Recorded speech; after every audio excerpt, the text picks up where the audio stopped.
कलेश, फाइट्स, लड़ाई, जैसे तीन शब्द एक दूसरे के पर्यायवाची है ना, वैसे ही आजकल के सारे रियलिटी शोज भी एक दूसरे के सिनोनिमस ही हो गए हैं। नाम और कॉन्सेप्ट कुछ भी हो ना घूम फिर के वही है। अरे बाप रे, ये तो धोती खोल रहा है। सो प्रेजेंटिंग द 50, एक और reality show in the multiverse of reality shows, जहां वही घिसी पिटी चीजें हो रही है, वही घिसे पिटे मुद्दों पे, वही घिसे पिटे लोगों के बीच। क्या हो गया, पागल बोल दिया बहुत, कोई गाली दे दी, कल गाली दी तब तो तेरा मुंह खुला नहीं।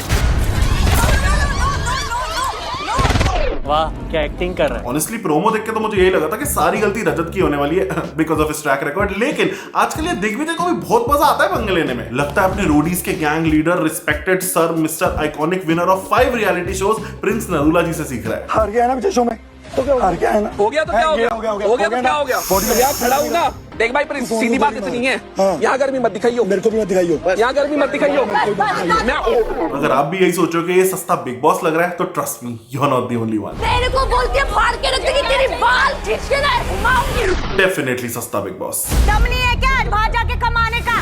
चिल्ला मत, औरत है तो औरत की तरह रहना। What? पहले चीटिंग करता है, फिर यहाँ मटान के दिखा रहा है आगे ऊपर। या सस्ता big boss for sure. In fact मुझे तो जेन्युइनली लगता है कि इस शो के मेकर्स ने सोचा होगा कि थोड़ा सा हम बिग बॉस से उठाएंगे, थोड़ा सा हम खतरों के खिलाड़ी से उठाएंगे, थोड़ा सा हम रोडीज से उठाएंगे, किसी को पता नहीं चलेगा। बट सैडली ये शो इनमें से एक के जैसा भी नहीं बन पाया, लेकिन इन लोगों ने हाइप तो ऐसे क्रिएट की थी कि ओहो पता नहीं क्या ही होने वाला है। कुछ ऐसा होगा जो पूरे हिंदुस्तान को हिला देगा।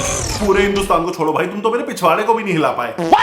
अभी तुम मेरे पिछवाड़े को भी कन्विंस नहीं कर पाए कि वो हिल के उठ के जाके ये शो देखे टीवी पे। I mean I don't think कि आज तक किसी शो ने इतना ओवर प्रॉमिस और अंडर डिलीवर किया है, क्योंकि प्रोमोस में तो कह रहे थे कि अब लायन रियलिटी शोज की रियलिटी भी बदलने वाला है। लेकिन शो में ये टास्क के नाम पे म्यूजिकल चेयर्स खिलवा रहे हैं, पंजा लड़वा रहे हैं, बॉल कैच करवा रहे हैं और लिजिट मेले में खेले जाने वाली गेम्स खिलवा रहे हैं।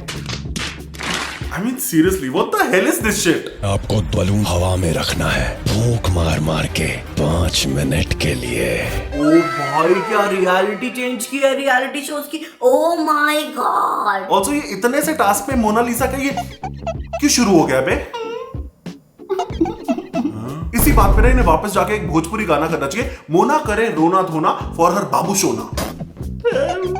सच्ची ये शो देख के ना मेरा भी दिमागी संतुलन बिगड़ गया इस शो के कंटेस्टेंट्स की तरह।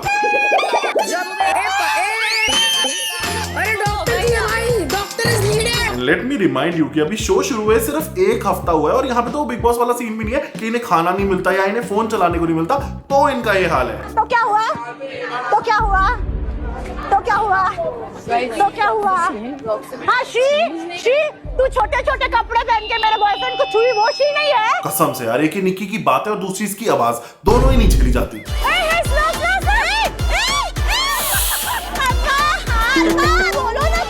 तो फनी थिंग है कि दुनिया में कुछ भी हो जाए, ये उसका बिल अरबाज पे ही फोड़ती है। हम क्या ही कर रहे हैं? कहीं झुकना होता है, कहीं नहीं झुकना होता, तो जहाँ झुकना होता है वहाँ झुकना पड़ता है। मैं किसी के छत्र छाया में नहीं रहूंगी। या बेसिकली निकी भी लाइक झुके रहना पड़ेगा मेरे आगे। इसीलिए दीदी जी उसको गेम में चीटिंग करने के लिए सुना चुकी है, आर्या के साथ ना लड़ाई करने के लिए सुना चुकी है और उस टास्क के लिए भी सुना चुकी है जिसमें वो था भी नहीं। Like bro, it is a task based show, of course task में लोग गिरेंगे पड़ेंगे चोटें लगेंगी, लेकिन ये दीदी जी गिरते ही बोलती है कि अरबाज तुम कुछ बोलना ही नहीं हो, अरबाज तुम किसी काम के नहीं हो। मुझे क्यों तोड़ा? एंड आयरनी ये है कि उसको सुनाने के बाद मोहतरमा खुद रोने भी लग जाती हैं। This is exactly why मैं बहुत खुश हूँ सिंगल रह के, इवन वैलेंटाइंस वीक में भी। वैसे देखा जाए तो इन दोनों का सही है, इन लोगों को और कंटेस्टेंट्स की जरूरत ही नहीं है लड़ने के लिए, ये आपस में ही काफी है। पर मेरे को कोई ये बताओ कि कोई एक नॉर्मल इंसान अगर हो जो द 50 एज अ नया रियलिटी शो देखना चाहे, उसको कैसे समझ आएगा ये जो इतने रियलिटी शोज के इतने कंटेस्टेंट्स की जो पास्ट हिस्ट्रियां हैं? क्योंकि ये जो सारे कंटेस्टेंट्स हैं, प्रिंस, दिग्विजय, रजत, मैक्सटन, निक्की, आर्या और बहुत सारे लोग, ये तो सारे पुराने शोज की बातों में ही लगे पड़े हैं। Honestly at this point colleges में ना कोर्स होना चाहिए, BSc इन रियलिटी शोज, जिसमें पढ़ाया जाए कि इसको इससे दिक्कत है, उसको उससे दिक्कत है, इसको इस शो से दिक्कत है, इसको इस शो में दिक्कत हुई थी, इनकी हाथापाई यहाँ हुई थी और वहां हुई थी। But the funny thing is कि कई लोगों को जिस इंसान से दिक्कत है वो तो इस शो में है ही नहीं, लेकिन उसकी बातें हर एपिसोड में होती हैं। हमारा स्क्रीन टाइम मैच कर पा रहा है कोई द 50 में? Well, I know for a fact कि एल्विश ने खुद ही लिखा है, क्योंकि इट सेज पारा इंस्टेड ऑफ पा रहा। अरे एल्विश भाई के आगे कोई बोल सकता है क्या? बट इट्स एक्चुअली ट्रू यार, शो के एक्चुअल कंटेस्टेंट से ज्यादा स्क्रीन टाइम तो एल्विश का ही है। Like personally I want to watch more of Manisha Rani, Urvashi Dholakia, Hamid, Aarushi and so many others, लेकिन ये वही घिसे पिटे लोगों को दिखाए जा रहे हैं हर एपिसोड में, जिसमें वो मैक्सटन हर एपिसोड में शुरू हो जाता है यार अपना वो एल्विश वाला दुखड़ा लेकर। अंदर है गैंग और यहाँ पे है एक सांप।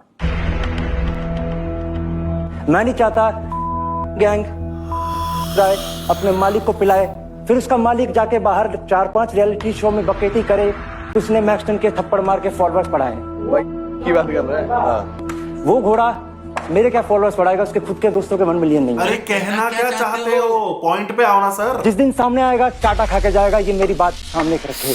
दूसरी बात, जिनको भी लगता है वो है रियल गैंगस्टर, वो है घोड़े अनपढ़ गवार। तो मेरा बस यही मैसेज है, ये मैसेज जाए उस के मालिक को कि वो अपने आप को ना समझे समझदार, क्योंकि वो है पूरे इंडिया का सबसे बड़ा गवाह। और बस फिर ये सुनते ही एल्विश के फ्रेंड अर्चित ने किया टिपिकल एल्विश के फ्रेंड वाला बिहेवियर और मारने पहुंच गया अर्चित को, मैक्सटन को। सॉरी गाइस, 50 लोग हैं, मेरे को नाम नहीं याद हो रहे हैं। कहीं किसी तेरे मालिक को संभाल। बड़े फॉलोअर तेरे, बड़े फॉलोअर तेरे, बड़े फॉलोअर। मेरे महल में क्लियर है कि वायलेंस की कोई जगह नहीं है। मैं खुद अर्चित के नाम लिख रहा हूँ, एग्जिट ऑर्डर। बताओ, एक ही बार दिखा शो में और वो भी सीधा एविक्ट होते हुए। It's funny how Elvish Yadav दोस्ती रोजगार योजना के तहत जो भी इंसान रियलिटी शोज में आता है, या तो वो खुद से ही निकल जाता है या उसे शो वाले निकाल देते हैं।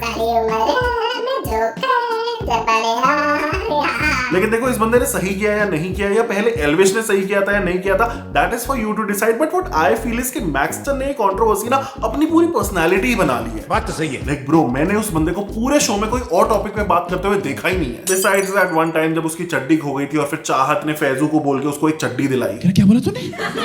भाई, अगर किसी शो को पहले ही हफ्ते में चड्डी का किस्सा दिखाना पड़े ना कंटेंट के नाम पे, तो समझ जाओ that show is doomed to begin with. लेकिन सच बोलूं तो कभी कभी ना मुझे किंग मैक्सटन के लिए बुरा भी लगता है, क्योंकि आई डोंट थिंक इसको आधी बार समझ भी आता है कि इसकी बेइज्जती हो रही है। दूसरे देश में कब्जा करते हैं, औकात है।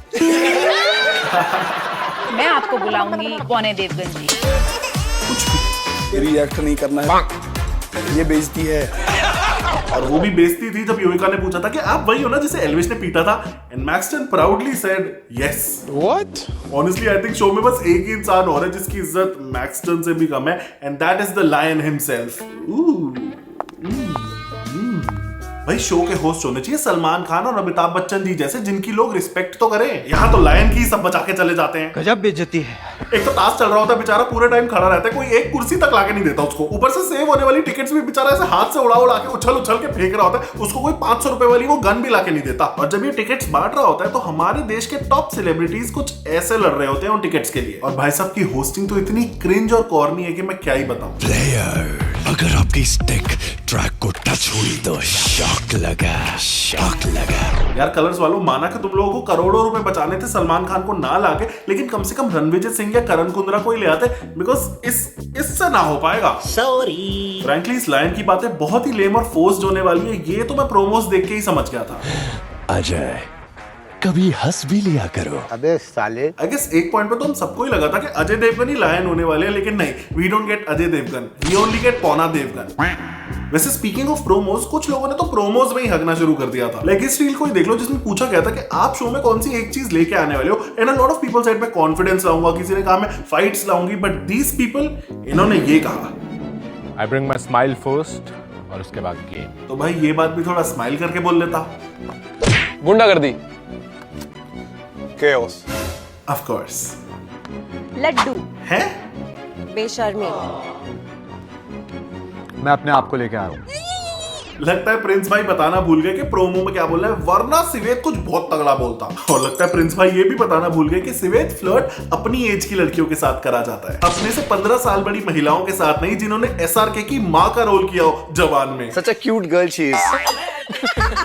आपको मैं कहूँ आपका पेट भर जाएगा। ओह हाउ स्वीट यार। भगवान, पहले क्यों नहीं करवाया मेरे से शो? सच बताऊं तो इस शो से पहले I used to like Riddhi a lot, लेकिन यहाँ पे जो उन्होंने स्टेटमेंट दिया है ना कि यूट्यूबर्स के वर्क एथिक्स नहीं होते और हम एक्टर्स को तो बहुत हार्ड वर्क करना पड़ता है, उसके बाद क्या ही बोलूं। Seriously, once and for all these people need to understand कि हर प्रोफेशन में हार्ड वर्क करना पड़ता है, किसी भी प्रोफेशन में मुफ्त के पैसे और फेम नहीं बांटा जाता। एंड सॉरी टू से, अगर तुम लोगों को लगता है ना कि कैमरे के आगे खड़े होकर एक्टिंग करने में ज्यादा मेहनत लगती है in comparison to what a rickshaw वाला डज और what a house help does, तो सॉरी, आपसे ज्यादा डेलुलू कोई नहीं है। ऑल्सो प्रिंस भैया सेड कि जब से यूट्यूबर्स को इंडस्ट्री में लाया गया है ना, इन्होंने वैल्यू खत्म कर दी है। एंड करण सर सेड कि अब घोड़ों की रेस में गधे भी दौड़ने लगे हैं। So let me remind you कि जिस चीज पे आप दोनों मैन चिल्ड्रन इतना प्राइड ले रहे हो ना, वो हम यूट्यूबर्स भी करते हैं। हम भी कैमरे पे आके बोलते हैं, फ्रैंकली मेरे हिसाब से तो आपसे थोड़ा बेटर ही बोलते हैं, क्योंकि कैमरे पे आके वो इफेक्ट के साथ क्या क्या क्या खाली कुकर गैस पे राशि ने चलाया था।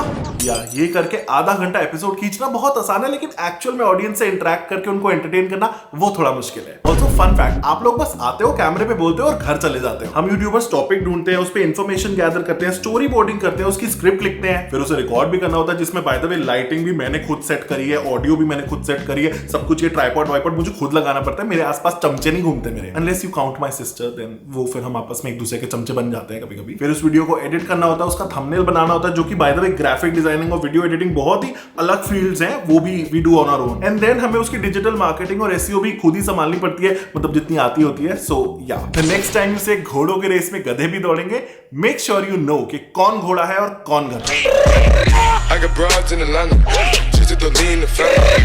ऑल्सो जस्ट फॉर फन मैंने सोचा कि जो प्रिंस भाई साहब इतने चौड़े हो रहे हैं, जरा देखो तो कि इन्होंने क्या झंडे गाड़े अपनी एक्टिंग में, अपने इकलौते डेली सोप में। अरे हमारी गाड़ी से पेट्रोल क्यों निकाला?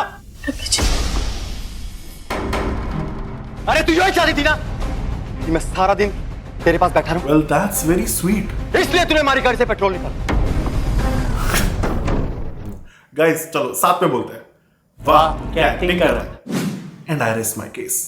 So guys that was it. I hope आपको ये वीडियो पसंद आया। अगर पसंद आया तो जरूर शेयर करना अपने फ्रेंड्स एंड फैमिली के साथ। Also guys you won't believe, मेरी लास्ट 2 रील्स के 1 मिलियन प्लस व्यूज गए हैं। I am not gonna tell you क्या थी, प्लीज जाके वहां पे देखो एंड डू फॉलो मी। और यहाँ पे भी don't forget to like, comment, share and subscribe. I will see you next time with a new video. Bye bye.